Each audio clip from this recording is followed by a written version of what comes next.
기도하겠습니다.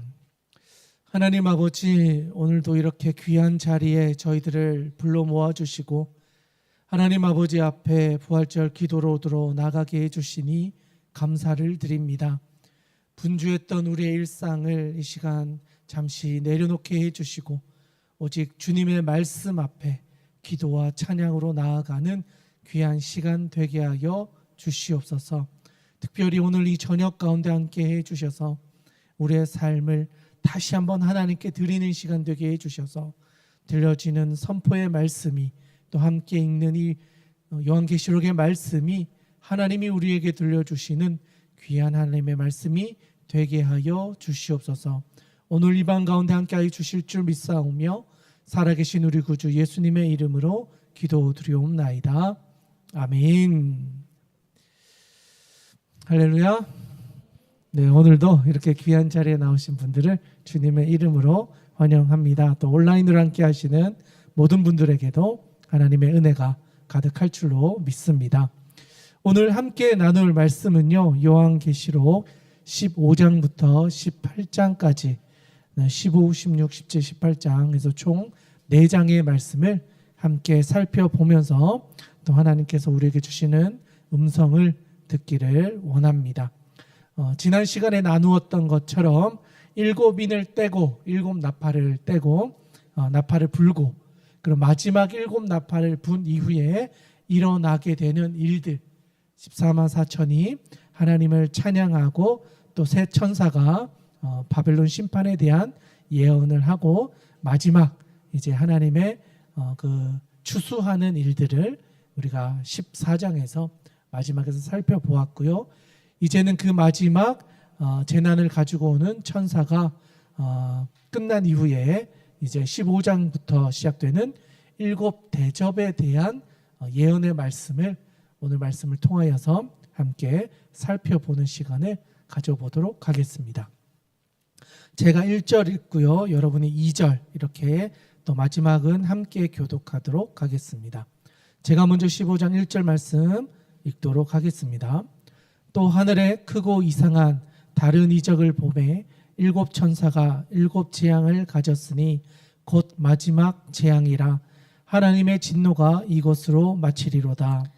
또 내가 보니 불이 섞인 유리바다 같은 것이 있고 짐승과 그의 우상과 그의 이름의 수를 이기고 벗어난 자들이 유리바다가에 서서 하나님의 검은 고를 가지고 하나님의 종 모세의 노래 어린 양의 노래를 불러 이르되 주 하나님 곧 전능하신 이시여 하시는 일이 크고 놀라우시도다. 만국의 왕이시여 주의 길이 의롭고 참되시도다. 주여 누가 주의 이름을 두려워하지 아니하며 영화롭게 하지 아니하오리이까. 오직 주만 거룩하시니이다.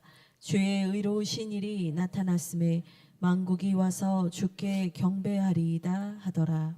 또 이 일 후에 내가 보니 하늘의 증거 장막에 성전이 열리며 7 재앙을 가진 7 천사가 성전으로부터 나와 맑고 빛난 세마포 옷을 입고 가슴에 금띠를 띠고 내 생물 중에 하나가 영원토록 살아계신 하나님의 진노를 가득히 담은 금대접 7을 그 7 천사들에게 주니 함께 읽겠습니다. 하나님의 영광과 능력으로 말미암아 성전의 연기가 가득 차매 7 천사의 7 재앙이 마치기까지는 성전에 능히 들어갈 자가 없더라. 아멘. 네, 15장 말씀 잘 읽어주셨습니다. 읽기 시작했는데 바로 끝나버렸죠. 네, 신약에서 가장 짧은 구절 중에 하나가 요한계시록 15장입니다. 8절밖에 되지 않는데요. 이 8절의 내용을 잠깐 살펴보면은 7번째 인을 떼고 7나팔을 불고 이제 마지막으로 연결되어지는 7대접으로 넘어가기 직전의 사건이 바로 15장의 내용이다. 이렇게 볼 수 있겠습니다. 쉽게 이야기하면요, 7대접을 준비하는 것을 예고하는 장면, 그게 15장이다. 그렇게 말씀할 수 있겠습니다. 특별히 이 7대접은요, 지금까지 했던 모든 재앙의 마지막 재앙이다. 이렇게 이야기합니다. 그러니까 일곱 인, 일곱 나팔, 일곱 대접 이렇게 세 가지의 예언이 끝나면서 이제 모든 심판은 끝이 난다. 그리고 이것에 대한 의미를 해석해 주면서 오늘의 본문의 말씀은 계속해서 진행이 되어질 거다. 이것을 말해주고 있습니다. 그래서 1절에 보시면요. 또 하늘에 크고 이상한 다른 이적을 보매 일곱 천사가 일곱 재앙을 가졌으니 곧 마지막 재앙이라. 하나님의 진노가 이것으로 마치리로다. 아멘. 1절에서 이야기하고 있는 것처럼 이제 마지막 남겨진 일곱 대접 재앙을 이제 시작하게 된다라는 것을 우리에게 말해줍니다. 그러면서 2절에 보니까 어떤 상황을 설명해 주는데요. 또 내가 보니 불이 섞인 유리바다 같은 것이 있고 짐승과 그의 우상과 그의 이름의 수를 이기고 벗어난 자들이 유리바다 가에 서서 하나님의 검은고를 가지고 하나님의 종 모세의 노래, 어린 양의 노래를 부르고 있다. 이렇게 이야기를 하고 있습니다. 그러니까 일곱 대접 심판이 시작되기 직전에 어떤 일이 있었느냐? 불이 섞인 유리바다 같은 곳에 짐승과 우상과 그의 이름의 수를 이기고 벗어난 자들, 그러니까 모든 사람들이 모여서 하나님을 찬양하는 어린 양의 노래를 부르고 있다. 이것을 말해줍니다. 일곱 대접 시작 전에 먼저 하나님께 경배와 찬양을 올렸다. 이걸 이야기합니다. 그래서 3절 중반에 있는 내용, 그 노래의 내용을 보면 주 하나님 곧 전능하신 이시여 하시는 일이 크고 놀라우시도다. 만국의 왕이시여 주의 길이 의롭고 참되시도다. 라고 하면서 하나님을 높이고 경배하는 찬양을 부르고 있다는 것을 보게 됩니다. 그리고 나서 이제 5절 이하로 넘어가게 되는데요. 특별히 6절에 가보시면 이제 일곱 대접의 심판이 시작될 것을 보여줍니다. 6절에 일곱 재앙을 가진 일곱 천사가 성전으로부터 나와 맑고 빛난 세마포옷을 입고 가슴에 금띠를 띠고 내 생물 중에 하나가 영원토록 살아계신 하나님의 진노를 가득히 담은 금대접 일곱을 그 일곱 천사들에게 주었다. 이렇게 이야기합니다. 그러니까 이 금대접은요, 하나님의 진노가 가득 담겨 있었다. 그래서 이 금대접은 마지막 심판이면서도 하나님의 진노가 담겨 있었다는 거예요. 그러니까 앞에 있었던 것들은 보면 어느 정도는 심판하지만 또 어느 정도는 또 피해가는 사람이 있고 또 어떤 사람은 또 어려움을 당하지만 남겨진 자들이 있고, 그러니까 이렇게 일부만 고통을 당하는 일들이 있었다면 이제는 전체적인 심판이 임하게 된다는 거예요. 점점 그 심판의 강도가 강해지고 이 마지막 일곱 개의 대접은 거의 끝판왕에 가까운 심판이 이제 시작된다. 진짜 마지막 심판이 시작된다는 것을 말해주는 겁니다. 그래서 그 일곱 천사가 일곱 대접을 받아서 그 이제 하나하나의 대접을 들고 가서 던지기 시작하는 거예요. 하나님의 진노가 일곱 개의 대접으로 나타나서 이제 어떤 곳에 뿌려지게 되는 거죠. 그러면서 나타나게 되는 하나님의 진노가 어떤 것인지 그 진노가 바로 16장에 자세하게 설명되어져 있습니다. 그래서 15장은요, 일곱 대접을 준비하는 장면, 앞으로 일어날 일곱 대접에 대해서 이제 심판에 대해서 이렇게 준비되어졌다라는 사실을 말해주게 되는 것이죠. 자, 이제 16장으로 한번 넘어가서 그러면 그 일곱 대접 심판이 어떤 내용을 다루고 있는지 구체적으로 같이 한번 살펴보는 시간을 가지도록 하겠습니다. 제가 먼저 1절 읽고요, 2절 이렇게 해서 교독하면서 마지막 21절은 함께 합독하도록 하겠습니다. 제가 먼저 읽겠습니다. 또 내가 들으니 성전에서 큰 음성이 나서 일곱 천사에게 말하되 너희는 가서 하나님의 진노의 일곱 대접을 땅에 쏟으라 하더라. 첫째 천사가 가서 그 대접을 땅에 쏟음에 짐승의 표를 받은 사람들과 그 우상에게 경배하는 자들에게 악하고 독한 종기가 나더라. 둘째 천사가 그 대접을 바다에 쏟음에 바다가 곧 죽은 자의 피같이 되니 바다 가운데 모든 생물이 죽더라. 셋째 천사가 그 대접을 강과 물 근원에 쏟음에 피가 되더라. 내가 들으니 물을 차지한 천사가 이르되 전에도 계셨고 지금도 계신 거룩하신 이여 이렇게 심판하시니 의로우시도다. 그들이 성도들과 선지자들의 피를 흘렸으므로 그들에게 피를 마시게 하신 것이 합당하니이다 하더라. 또 내가 들으니 제단이 말하기를 그러하다 주 하나님 곧 전능하신 이시여 심판하시는 것이 참되시고 의로우시도다 하더라. 넷째 천사가 그 대접을 해에 쏟음에 해가 권세를 받아 불로 사람들을 태우니 사람들이 크게 태움에 태워진지라. 이 재앙들을 행하는 권세를 가진 하나님의 이름을 비방하며 또 회개하지 아니하고 주께 영광을 돌리지 아니하더라.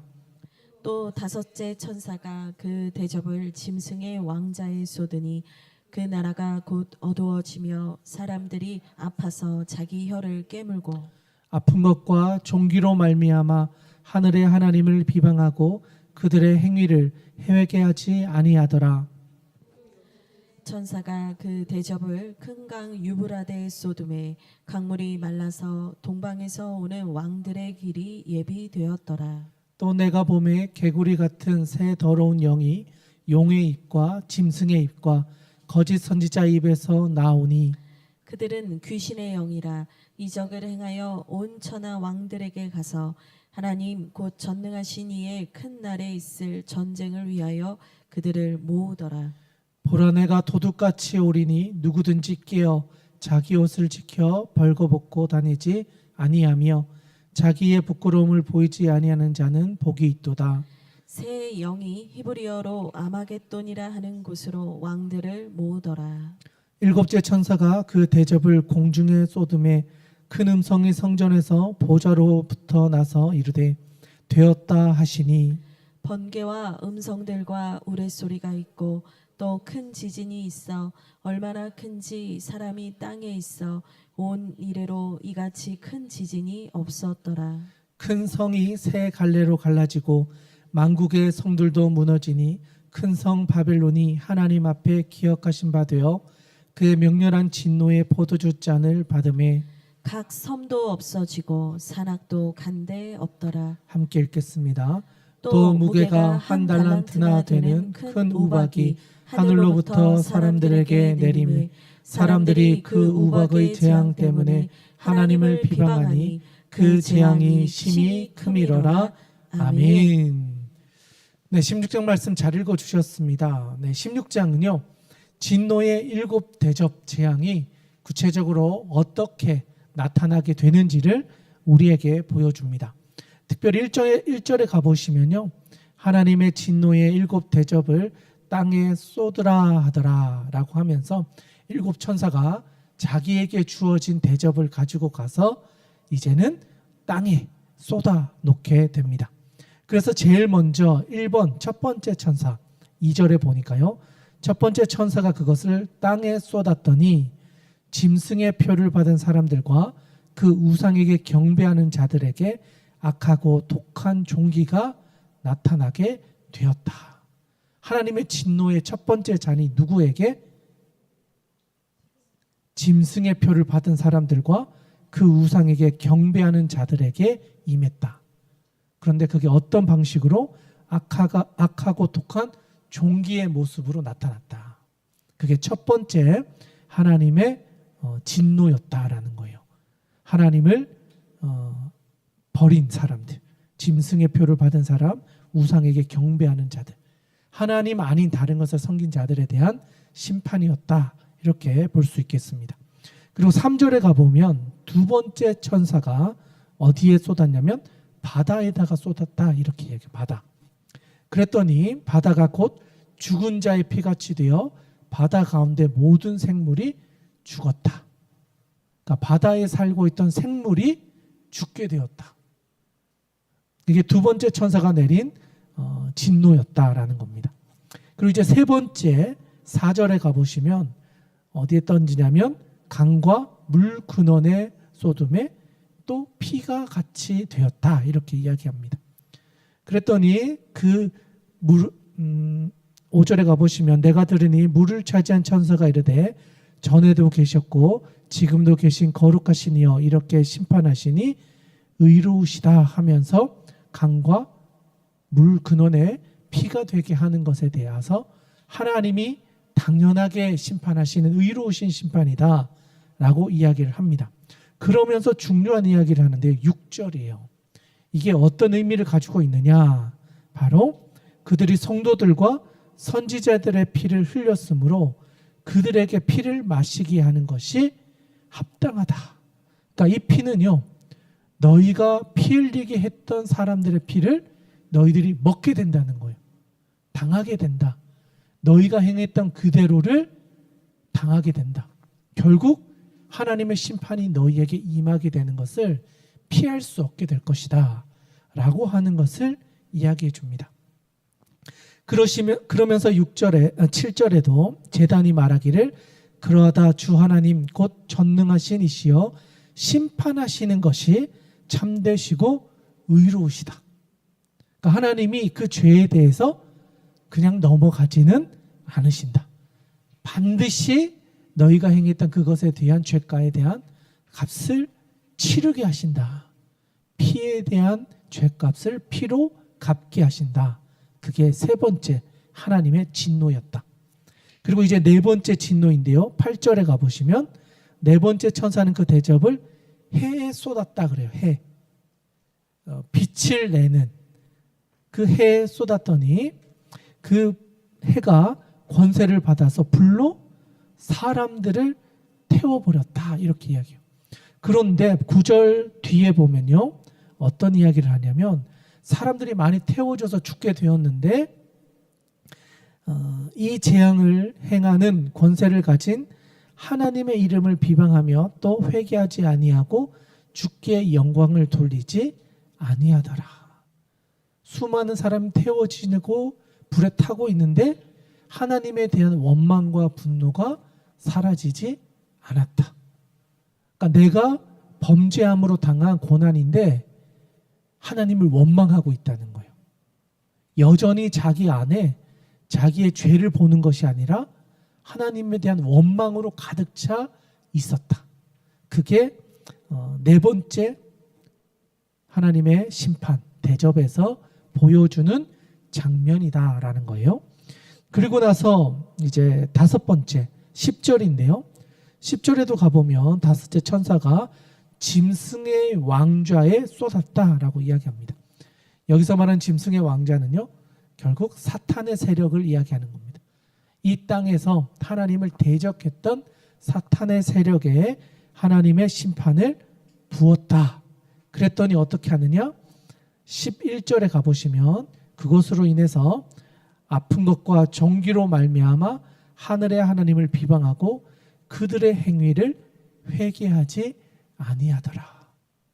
그러니까 네 번째, 다섯 번째에서 나타나는 건 뭐냐면 이것이 하나님의 심판이고 우리의 죄에 대한 심판인데 사람들이 그것을 보지 않고 심판하신 하나님에 대해 원망한다는 거예요. 그리고 다섯 번째 심판에서 말하는 것은 11절에서 그들의 행위는 회개하지 않고 하나님이 왜 심판하시느냐 이거에만 그들의 시선이 가 있어서 하나님을 비방하고 원망하고 있더라. 이게 다섯 번째 왕자의 짐승의 왕자의 대접을 쏟았을 때 일어났던 반응이었다라는 겁니다. 그리고 나서 이제 여섯 번째 천사가 등장합니다. 12절부터 16절까지 좀 길게 이야기하는데요. 여섯 번째 천사는 어디에다가 쏟아버리냐면 큰 강 유브라데라고 하는 곳입니다. 사실 큰 강 유브라데는요, 사단의 군대를 상징해요. 그리고 여기는 최후의 전쟁이 일어날 장소로서 뒤에 보시면 아마겟돈이라고 하는 곳을 상징하기도 합니다. 최후 전쟁이 일어나는 곳. 그러니까 우리 영화에 보면 아마겟돈이라는 영화 보신 분들 계실 텐데 여기가 최후의 전쟁이 일어나는 장소, 하나님의 군대와 사단의 군대가 전쟁을 치러서 누가 승리할 것인가, 이 기로에 놓여진 전쟁이 일어나는 것이 아마게돈인데, 바로 그것이 이 큰 강 유브라데라고 하는 이 지역 위에 세워지게 된다는 거예요. 그래서 하나님의 군대와 사단의 군대가 전쟁을 치르게 되는데, 어떤 상황에서 치르게 되냐면 큰 강 유브라데에서 강물이 말라버려서 동방에서 오는 왕들의 길이 예비되어져서 이 전쟁이 시작된다는 거예요. 그러니까 쉽게 말하면 하나님의 군대와 사단의 군대가 싸우게 되는데, 그 전에 사단의 군대가 이곳에 올 수 있는 환경과 상황들이 다 만들어졌다는 거예요. 그래서 그들이 유브라데 강을 지나와서 하나님과 대적할 수 있는 상황이 되어졌다. 그러니까 쉽게 말하면 이 땅에 원래는 하나님의 나라였는데, 하나님을 반대하는 세력, 사단이 이 땅에 힘을 가지면서 자기의 군대를 만들게 되고, 이제는 하나님과의 전쟁을 준비해 왔다는 거예요. 앞에 있었던 과정들을 다 밟아서 이제는 준비가 완료가 돼서 최후의 전쟁을 치를 준비가 다 되어졌고, 막고 있었던 모든 이제 걸림돌들이 사라져서 최후 전쟁이 이제 시작될 수 있는 준비가 되었다. 그게 6번째 대접을 쏟았을 때 일어나게 되는 일이라는 거예요. 그래서 6번째 대접은 하나님의 군대와 사단의 군대가 싸우게 되는 장면을 보여주고 있다. 그래서 13절에 가보시면, 내가 봄에 개구리 같은 새 더러운 영이 용의 입과 짐승의 입과 거짓 선지자의 입에서 나왔다. 그들은 귀신의 영이다. 그러니까 더러운 새 영이 나와서 용의 입에서, 짐승의 입에서, 거짓 선지자의 입에서, 앞에서 나왔던 그 모든 것들을 다 상징하는 거예요. 앞에 용이 나왔었잖아요. 짐승이 나왔었잖아요. 그리고 사람들을 미혹하게 해서 하나님 아닌 우상을 섬기게 하는 선지자들까지. 그러니까 하나님을 반대하는 모든 세력들이 여기 때는 힘을 모아서 한 팀이 된다는 거예요. 그래서 14절 끝에 가보시면, 하나님 곧 전능하신 이의 큰 날에 있을 전쟁을 위하여 그들을 모으더라.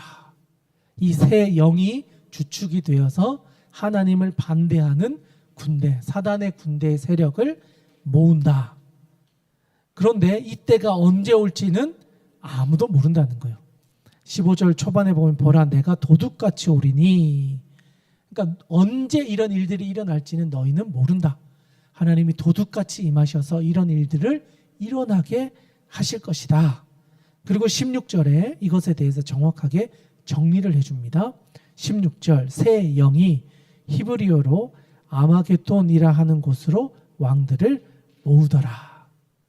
그리고 여기서 전쟁을 치르게 된다라는 것입니다. 그런데 여기서 말하는 아마게돈은요, 원어를 보면 아르라고 하는 단어랑 메기돈이라는 단어가 합해진 단어인데, 이 의미가 무기또의 산, 이런 의미가 있어요. 무기또의 산 의미로. 그래서 아마게돈은 무기또의 산을 의미하는데, 여기서 말하는 무기또는 뭐냐면 이스라엘에게 있어서 가장 전쟁이 많았던 지역을 상징해요. 수많은 전쟁이 있었고 이스라엘 나라가 흥망성쇠가 결정되어지는 전쟁들이 늘 무기또에서 있었다는 거예요.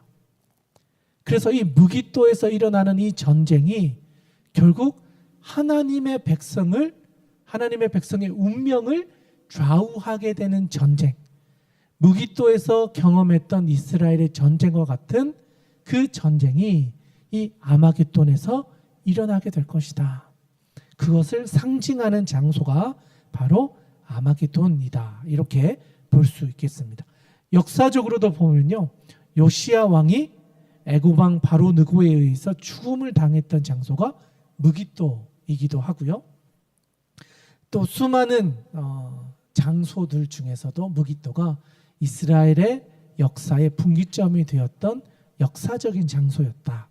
그런 점에서 6번째 천사는 바로 이 아마겟돈 전쟁을 우리에게 보여주고 있었다라는 것을 말해줍니다. 그리고 이제 17절로 가보시면요, 마지막 7째 천사가 그 대접을 공중에다가 쏟았다 이렇게 이야기해요. 17절은 좀 중요한데 우리 같이 한번 읽어보고 또 빨간 줄 한번 그어보면 좋겠습니다. 17절 같이 한번 읽겠습니다. 시작. 7째 천사가 그 대접을 공중에 쏟음에 큰 음성이 성전에서 보좌로부터 나서 이르되 되었다 하시니. 아멘. 자, 7째 천사가 공중에 쏟았어요. 큰 음성이 성전에서부터 보좌로부터 나서 이르되 되었다 이렇게 되어 있어요. 되었다 이렇게 되니까 뭔가 정확히 의미가 잘 전달이 되지 않잖아요. 그래서 제가 좀 찾아봤더니 이 되었다라는 표현이 개고넨이라는 단어로 되어 있는데 이게 어떤 의미냐면 완료의 의미를 가지고 있고요. 모든 것이 이제는 끝났다, 다 이루어졌다라는 의미가 담겨 있는 거예요. 그러니까 이제 하나님의 진노의 7 대접이 다 쏟아져서 이제는 그것이 다 이루어지게 되었다. 하나님의 심판이 완성되었다. 그래서 되었다 이렇게 표현되어져 있다는 거죠.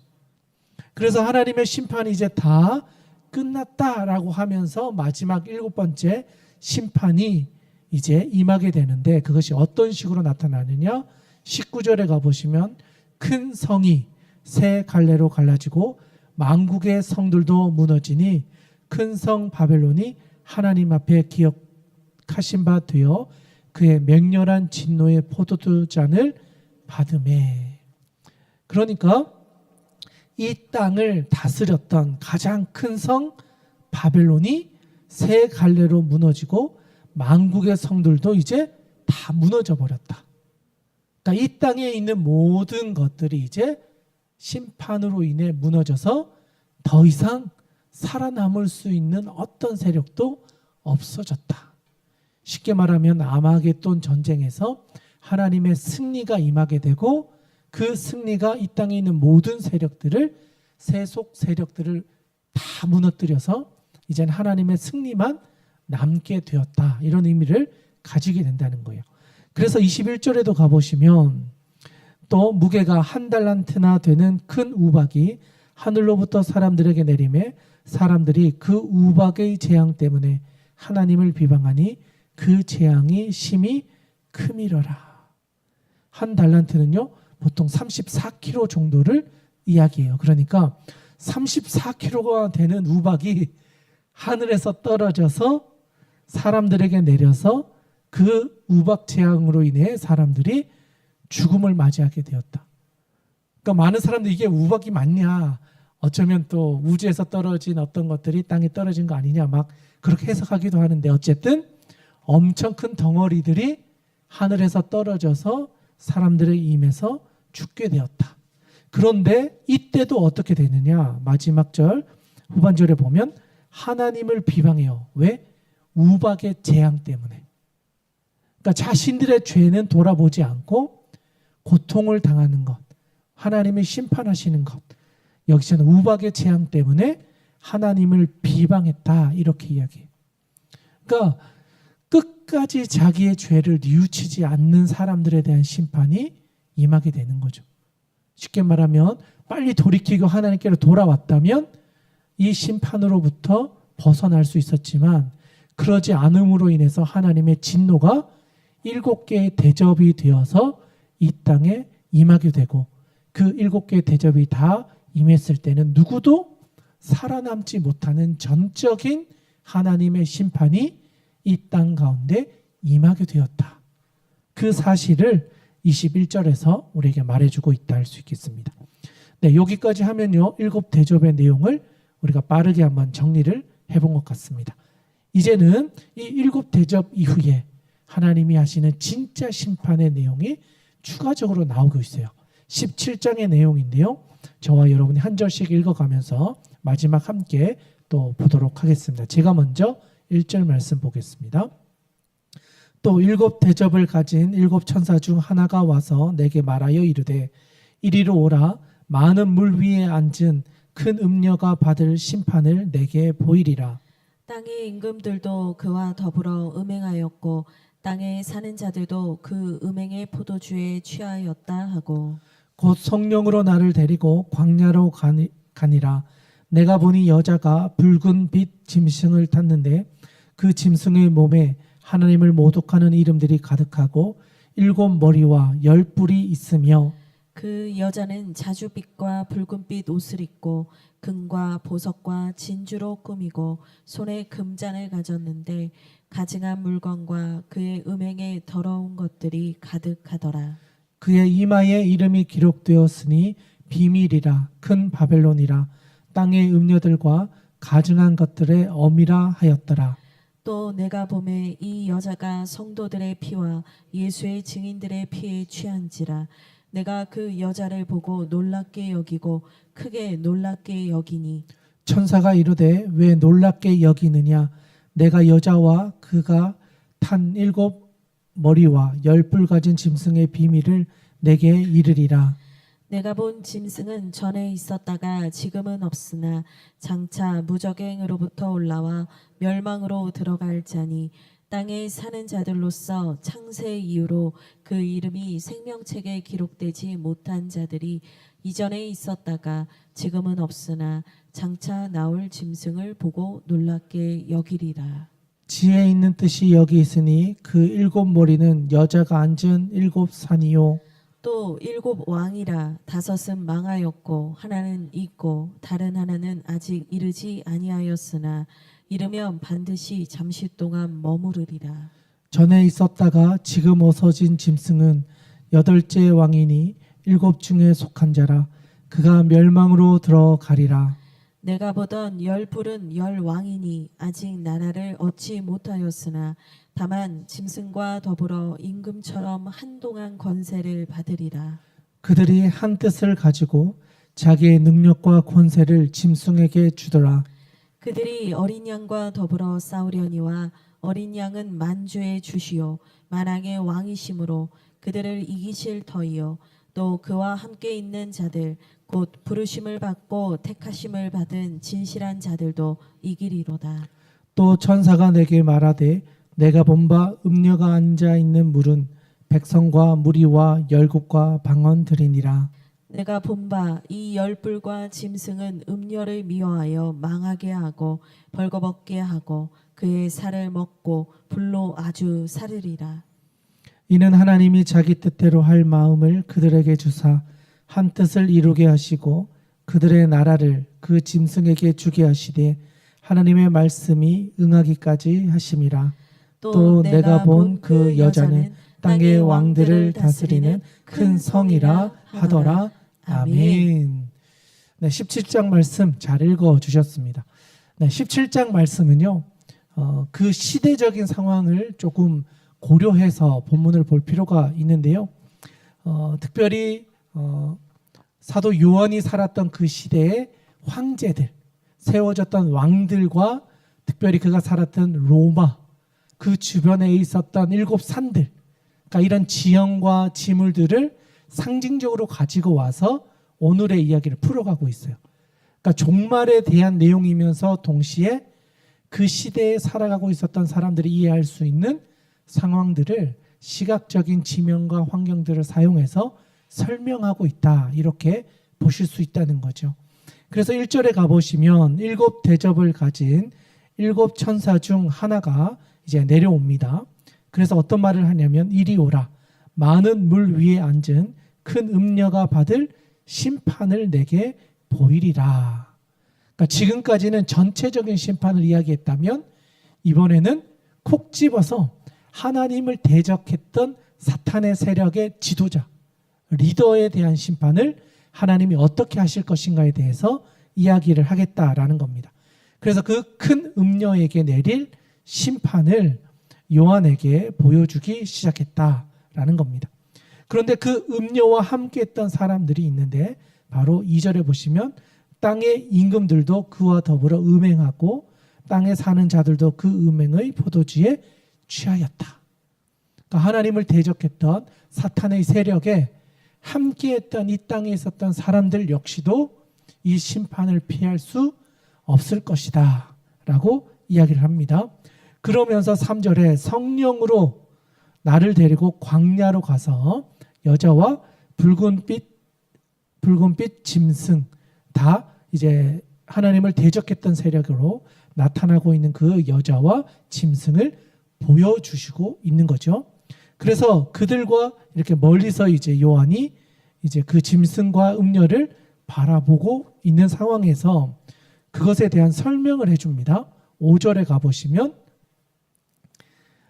그의 이마에 이름이 기록되어져 있는데 비밀, 또 큰 바벨론, 땅의 음녀들과 가증한 것들의 어미다, 이런 것이 그의 이마에 새겨져 있었다라는 거예요.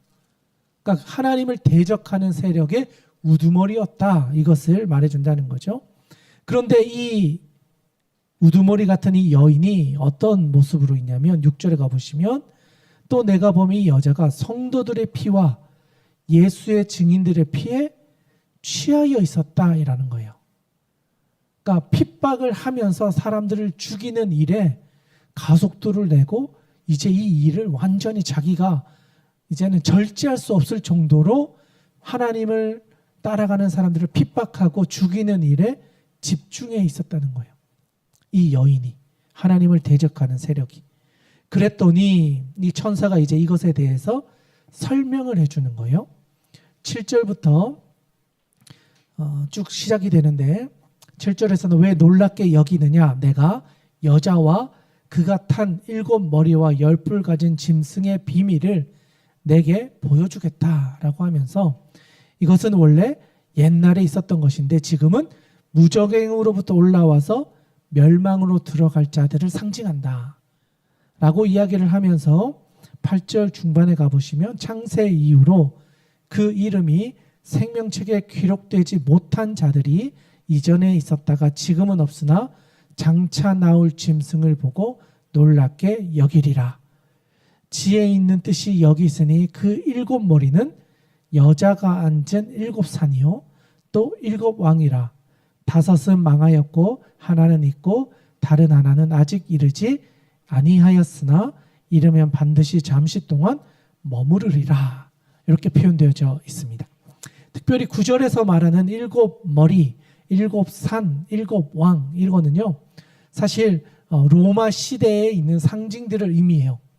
그 시대에 세워졌던 왕들, 특별히 로마를 중심으로 흩어져 있었던 7개의 산, 그들이 사용했던 화폐에 이런 동상이 그려져 있거든요. 그 7개의 산이 그려져 있고 그 위에 여인이 이렇게 누워져 있는 듯한 느낌의 그림이 주화로 그려져 있는데 그것을 상징하는 것처럼 이 로마가 상징하는 것은 이 세상의 권세, 하나님을 대적하는 세력의 가장 큰 세력, 로마 또는 여기서 말하는 바벨론, 또 하나님께서 말씀하시는 그 모든 대적의 세력들을 상징하는 것, 그리고 그걸 이끄는 7왕, 5은 망하였으나 하나가 있고 다른 하나는 아직 이르지 않았다 라고 하는 표현에서 나오는 것처럼 이 땅을 다스리는 7왕, 하나님을 대적하는 7세력이 계속해서 바톤을 이어가면서 하나님을 대적한다라는 것을 말해줍니다. 그런데 이들이 어떤 일을 하냐면 13절에 가보시면 그들이 한 뜻을 가지고 자기의 능력과 권세를 짐승에게 주었대요. 자기들의 모든 권한을 짐승에게 주어서 그 짐승이 어린 양과 더불어 싸우게 했다. 그런데 14절에 가보시면 14절 중요하니까요. 우리 빨간 줄 긋고 같이 한번 읽어보면 좋겠습니다. 14절 같이 한번 읽겠습니다. 시작. 그들이 어린 양과 더불어 싸우려니와 어린 양은 만주의 주시요 만왕의 왕이심으로 그들을 이기실 터이요 또 그와 함께 있는 자들 곧 부르심을 받고 택하심을 받은 진실한 자들도 이기리로다. 아멘. 쉽게 말하면 그들이 힘을 가지고 하나님과 전쟁을 했지만 어린 양이 승리를 했다. 왜냐하면 이 어린 양은 만주의 주고 만왕의 왕이시기 때문에 전쟁에서 질 수 없다는 거예요.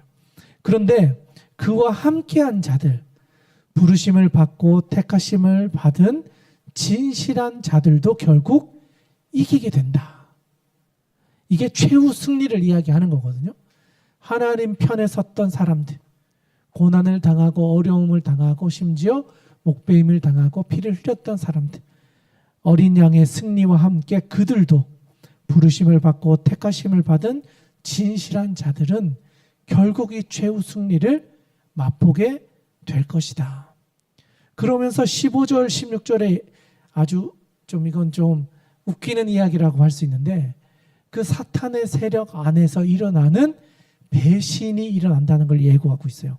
15절 16절, 특별히 16절에 가보시면, 내가 본 바 이 열불과 짐승은 음녀를 미워하여 망하게 하고 벌거벗게 하고 그의 살을 먹고 불로 아주 사르리라. 한 팀이었던 것 같았던 여인과 용이 이제는 싸우게 된다는 거예요. 용이 배반을 해서 여인을 부끄럽게 수치를 당하게 한다. 악의 세력이 배반을 해서 자기들끼리 분열을 경험하게 된다는 거예요. 그래서 결국 망하게 된다. 그래서 17절, 이에 하나님이 자기 뜻대로 할 마음을 그들에게 주사 한 뜻을 이루게 하시고 그들의 나라를 그 짐승에게 주게 하시되 하나님의 말씀이 응하기까지 하심이라. 또 내가 본 그 여자는 땅의 왕들을 다스리는 큰 성이라 하더라. 결국 땅을 다스렸던 그 음녀가 이제는 용의 배신으로 인해 망하고 이 땅에서 더 이상 힘을 가질 수 없는 세력이 되어 버렸다. 그러니까 왕이라고 하는 것은 인간의 대표자라고 한다면 이 용은 사탄의 세력들이, 왕의 세력들이 결국 끝까지 같이 갈 수 없게 되어서 결국은 같이 망하게 된다는 거예요. 하나님을 대적할 때는 한 팀이 되었지만 끝까지 한 팀이 되는 게 아니라 결국 어느 정도 가다가 그 안에서도 분열이 생겨서 하나님을 대적하다가 각자 망하게 되어버렸다. 그것을 17장에서 이야기하는 겁니다. 그러니까 결국 큰 음녀가요, 하나님을 대적해서 승리를 취할 것처럼 이야기했지만 결국 이 음녀도 심판을 받게 되어서 하나님의 이 심판을 피해갈 수 없게 되었다. 7 대접의 진노가 끝나고 그것을 이끌었던 세력들도 망하고 큰 음료로 보여졌던 이 땅의 세력들도 결국은 하나님의 심판을 피할 수 없게 되었다. 이것을 17장에서 이야기합니다. 그리고 이제 18장으로 넘어가는데요. 18장의 말씀 저와 여러분이 또 한 절씩 교독하고 마지막 절 함께 읽도록 하겠습니다. 이일 후에 다른 천사가 하늘에서 내려오는 것을 보니 큰 권세를 가졌는데 그의 영광으로 땅이 환하여 지더라. 힘찬 음성으로 외쳐 이르되 무너졌도다 무너졌도다 큰 성 바벨론이여 귀신의 처소와 각종 더러운 영이 모이는 곳과 각종 더럽고 가증한 새들이 모이는 곳이 되었도다. 그 음행의 진노의 포도주로 말미암아 만국이 무너졌으며 또 땅의 왕들이 그와 더불어 음행하였으며 땅의 상인들도 그 사치의 세력으로 치부하였도다 하더라. 또 내가 들으니 하늘로부터 다른 음성이 나서 이르되 내 백성아 거기서 나와 그의 죄에 참여하지 말고 그가 받을 재앙들을 받지 말라. 그의 죄는 하늘에 사무쳤으며 하나님은 그의 불의한 일을 기억하신지라. 그가 준 그대로 그에게 주고 그의 행위대로 갑절을 갚아주고 그가 섞은 잔에도 갑절이나 섞어 그에게 주라. 그가 얼마나 자기를 영화롭게 하였으며 사치하였든지 그만큼 고통과 애통함으로 갚아주라. 그가 마음에 말하기를 나는 여왕으로 앉은 자요 과부가 아니라 결단코 애통함을 당하지 아니하리라 하니. 그러므로 하루 동안에 그 재앙들이 이르리니 곧 사망과 애통함과 흉년이라. 그가 또한 불에 살라지리니 그를 심판하시는 주 하나님은 강하신 자이심이라. 그와 함께 음행하고 사치하던 땅의 왕들이 그가 불타는 연기를 보고 위하여 울고 가슴을 치며 그의 고통을 무서워하여 멀리 서서 이르되 화 있도다 화 있도다 큰 성 견고한 성 바벨론이여 한 시간에 내 심판이 이르렀다 하리로다. 땅의 상인들의 그를 위하여 울고 애통하는 것은 다시 그들의 상품을 사는 자가 없음이라. 그 상품은 금과 은과 보석과 진주와 세마포와 자주옥강과 비단과 붉은 옷감이요 각종 향목과 각종 상아 그릇이요 값진 나무와 구리와 철과 대리석으로 만든 각종 그릇이요 계피와 향과 향유와 유향과 포도주와 감람류와 고운 밀가루와 밀이요 소와 양과 말과 수레와 종들과 사람의 영혼들이라. 바벨로나 내 영혼이 탐하던 과일이 내게서 떠났으며 맛있는 것들과 빛난 것들이 다 없어졌으니 사람들이 결코 이것들을 다시 보지 못하리로다. 바벨론으로 말미암아 치부한 이 상품의 상인들이 그의 고통을 무서워하여 멀리 서서 울고 애통하여 이르되 화 있도다 큰 성이여 세마포옷과 자주옷과 붉은 옷을 입고 금과 보석과 진주로 꾸민 것인데 그러한 부가 한 시간에 망하였도다. 모든 선장과 각처를 다니는 성객들과 선원들과 바다에서 일하는 자들이 멀리 서서 그가 불타는 연기를 보고 외쳐 이르되 이 큰 성과 같은 성이 어디 있느냐 하며 티끌을 자기 머리에 뿌리고 울며 애통하여 외쳐 이르되 화 있도다 이 큰 성이여 바다에서 배부리는 모든 자들이 너의 보배로운 상품으로 치부하였더니 한 시간에 망하였도다.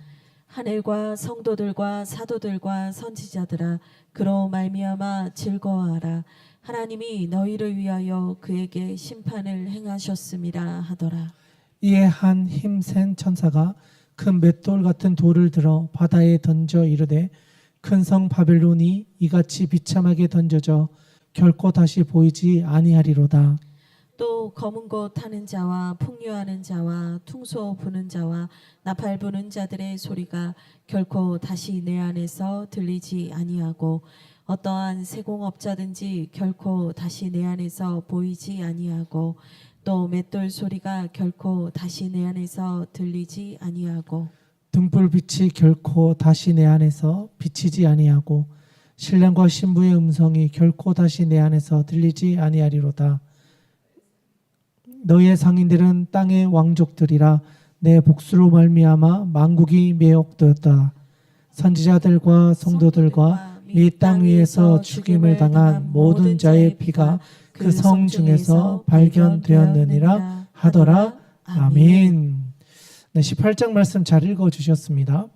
18장에서는요 결국 하나님을 대적했던 이 바벨론이 패망하게 되었다라는 것을 모든 사람들에게 다시 한번 알게 해주는 장면을 보여주고 있습니다. 특별히 1절에 가보면 다른 천사가 이제 요한에게 오게 됩니다. 그러면서 힘찬 음성으로 이야기하는 게 2절 3절인데 무너졌도다 큰 성 바빌론이여 귀신의 초소와 각종 더러운 영이 모이는 곳 각종 더럽고 가증한 새들이 모이는 곳이 되었도다. 그 음행의 진노의 포도주로 말미암아 만국이 무너졌으며 또 왕들이 그와 더불어 음행하였으며 땅의 왕들도 그 사치의 세력으로 치부하였도다 하더라. 결국 바벨론이 심판받게 되었고 패망하게 되었고 이제는 완전히 무너졌다라는 것을 천사가 보여주고 그것을 알게 해주고 있는 것을 말해줍니다. 바벨론의 패망은요 결국 하나님의 승리를 이야기해 주는 것인데 특별히 4절 이하에 가보면 하나님의 백성들에게 기억하는 경고의 음성을 우리에게 말해주고 있습니다. 4절 중반에 가보시면 내 백성아 거기서 나와 그의 죄에 참여하지 말고 그가 받을 재앙들을 받지 말라. 이거는요 환상이기도 하지만 그 당시에 살아가던 하나님의 백성들에게 주시는 말씀이에요. 로마 시대 황제들의 고난과 핍박과 우상 숭배들을 하지 않으면 죽을 수밖에 없는 그 시대적 상황 가운데 살고 있는 성도들에게 이야기하는 거예요. 내 백성아, 거기서 나와서 그의 죄악에 참여하지 말고 그가 받을 재앙들을 받지 마라. 그렇게 경고하는 거예요. 그러면서 5절에 가보면 그의 죄는 하늘에 사무쳤다, 하늘에 닿았다, 이런 표현이에요. 그래서 하나님은 그의 불의한 일을 기억하신다. 너희들이 당하는 고난과 아픔과 슬픔과 절망과 죽음과 그 고난까지도 하나님은 다 보고 계시고 기억하신다. 그래서 6절에 그가 준 그대로 그에게 주고 그의 행위대로 갑절을 갚아주고 그가 섞인 잔에도 갑절이나 섞어 그에게 주라, 이렇게 이야기한다는 거예요. 하나님의 심판을 피해갈 수 없을 것이다. 그리고 7절입니다. 7절 중요한데요. 우리 빨간 줄로 한번 긋고 같이 한번 읽어보겠습니다. 7절입니다. 같이 한번 읽겠습니다. 시작. 그가 얼마나 자기를 영화롭게 하였으며 사치하였든지 그만큼 고통과 애통함으로 갚아주라. 그가 마음에 말하기를 나는 여왕으로 앉은 자요 과부가 아니라 결단코 애통함을 당하지 아니하리라 하니. 그 심판을 받아야 되는 그 사람들을 평가하는 거예요. 그들은 자기를 영화롭게 했고 사치하였고 그만큼 고통과 애통함으로 갚아주게 하신다. 근데 그들은 어떻게 이야기하냐면 나는 여왕이다. 이 땅의 권세를 가지고 있고 절대 애통함을 당하지 않을 것이다. 쉽게 말하면 하나님의 심판이 우리에게 임하지 않을 것이다 하고 교만한 마음으로 살아가고 있는 사람들, 하나님을 믿지 않는 그 백성들. 그래서 8절에 가보시면 그러므로 하루 동안의 그 재앙들이 이르리니 사망, 애통함, 흉년이라. 그리고 불에 살라지리니 그를 심판하시는 주 하나님은 강하신 자이심이라. 그리고 9절에 그와 함께 음행하고 사치하던 땅의 왕들이 그가 불타는 연기를 보고 위하여 울고 가슴을 치며 그의 고통을 무서워하여 멀리 서서 이르되 화 있도다 화 있도다 큰 성 견고한 성 바벨론이여 한 시간에 내 심판이 이르렀다 하리로다. 하나님의 심판이 한 시간에 하루 만에 그 땅에 임해서 완전히 그 땅을 심판해 버려서 갑자기 임한 것처럼 보여지지만 하나님의 심판이 반드시 임하게 되는 것을 보여줍니다. 너무나 견고해서 무너지지 않을 것 같았던 그 바벨론 성이 한 시간에 하나님의 그때가 되자 바로 그냥 사라져 버릴 정도의 심판을 받게 되었다. 11절에는 또 땅의 상인들에 대한 이야기를 해요. 먼저는 땅의 왕들, 땅의 상인들, 그리고 17절에 가보시면 부가 한 시간에 망하였도다. 모든 선장과 각처를 다니는 성객들과 선원들, 바다에서 일하는 자들이 멀리 서서 운송업에 일했던, 뭔가 교통하는 일에 행했던 그 사람들까지도 이제는 다 망하게 되어서 슬픔의 노래를 부르고 있다. 왕들도 망했고요. 땅의 상인들, 경제력을 가지고 힘을 가졌던 그 사람들, 또 그와 관련된 일을 했던 모든 세력들이 완전히 심판을 받게 되고 슬픔의 노래를 부르고 있다는 거예요. 그들이 힘을 가지고 있는 것 같았지만 때가 되자 한 시간 내에 하나님의 때에 그들이 갑자기 다 완전한 심판을 받게 되었다. 그래서 20절입니다. 이건 정말 중요합니다. 어떻게 보면 오늘 우리가 읽었던 모든 본문의 핵심 구절이라고 할 수 있는데요. 20절. 빨간 줄 100개가 20절입니다. 우리 같이 한번 읽어보겠습니다. 시작. 하늘과 성도들과 사도들과 선지자들아 그로 말미암아 즐거워하라. 하나님이 너희를 위하여 그에게 심판을 행하셨음이라 하더라. 아멘. 무너지지 않을 것 같았던 이 바벨론. 그런데 하나님이 때가 되자 한 시간 안에 그것을 다 심판해 버렸다. 그러면서 하시는 말씀이 하늘과 성도들과 사도들과 선지자들아, 이 하나님의 심판으로 인해 즐거워해라. 하나님이 너희를 위하여 그에게 심판을 행하셨다는 거예요. 너희 지금까지 억울했지, 참았지, 버텼지, 고통스러웠지, 울었지. 내가 그걸 다 지켜보고 있었다라는 거예요. 너희들의 그 아픔을 내가 이제는 갚아주고 반드시 하나님의 심판이 그들에게 임하게 해서 너희의 그 눈물과 원한을 갚아주겠다. 하나님의 백성들에 대한 하나님의 약속인 거예요. 너희가 지금 로마 시대에 핍박을 당하고 고난을 당하지만, 또는 종말의 때에 이런 어려움과 고난을 당하겠지만 끝까지 견디는 자들, 그들에게는 하나님의 분명한 은혜와 구원을 경험하게 하실 것이다. 그리고 21절에 가보시면 힘센 천사가 큰 맷돌 같은 돌을 바다에 던져서 결국 이 모든 것들을 완전히 파멸시켜 버릴 것이다. 예외 없는 심판이 이 땅 가운데 임하게 될 것이다. 그렇게 이야기합니다. 그러면서 23, 24절, 특별히 23절 후반절에 보면 너의 상인들은 땅의 왕족들이라. 내 복수로 말미암아 만국이 미혹되었도다. 선지자들과 성도들과 및 땅 위에서 죽임을 당한 모든 자의 피가 그 성 중에서 발견되었느니라. 아멘. 여기에 하나님의 심판이 제외되는 것 아무것도 없이 모든 것에 대한 심판이 임하게 되었다. 그런데 왜 그런 심판이 임하게 되었는가? 그 내용이 바로 23절 중후반절부터 24절에 이어지는 내용이에요. 거기에 사실은 호티라는 접속사가 생략되어져 있는데, 너의 상인들은 땅의 왕족들이라. 이 단어 앞에 사실은 그 호티라는 단어가 들어가 있는데, 이 호티는 뭐냐면 하나님이 이렇게 심판하신 이유가 있었다라는 거예요. 이러한 이유 때문에 하나님의 심판이 임하게 되었다. 이걸 이유를 나타내는 접속사인데, 그 이유 중에 첫 번째가 뭐냐? 너의 상인들은 땅의 왕족들이었다. 그러니까 돈을 가지고 있는, 경제력을 가진 사람들이 이 땅에서 왕 같은 삶을 살았다는 거예요.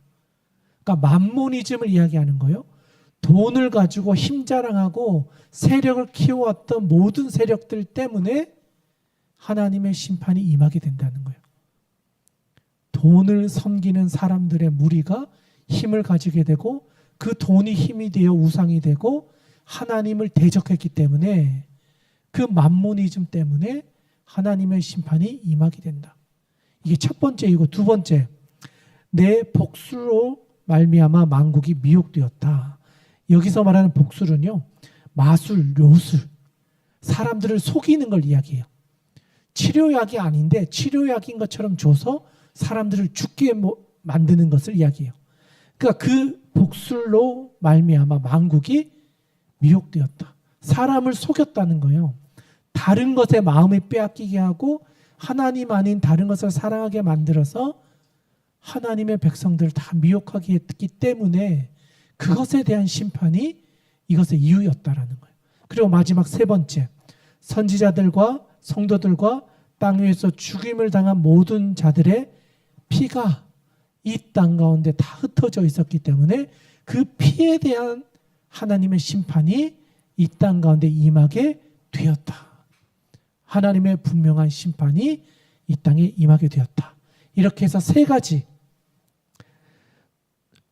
돈의 힘을 가지고 살아갔던 사람들의 그 교만함들, 그리고 사람들을 미혹하게 했던 것들, 그리고 하나님의 백성들을 죽게 하고 피 흘리게 했던 이 모든 것들, 하나님은 지켜보셨고 기억하셨고 마지막 날에는 이것에 대한 심판을 반드시 이루실 것이다.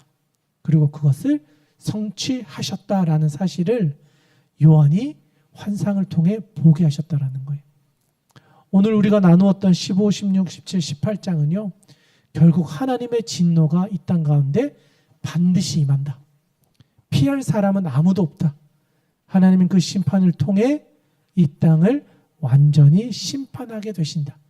심판주로서 오실 예수 그리스도에 대한 분명한 이야기를 우리에게 말씀해주고 있다 할 수 있겠습니다.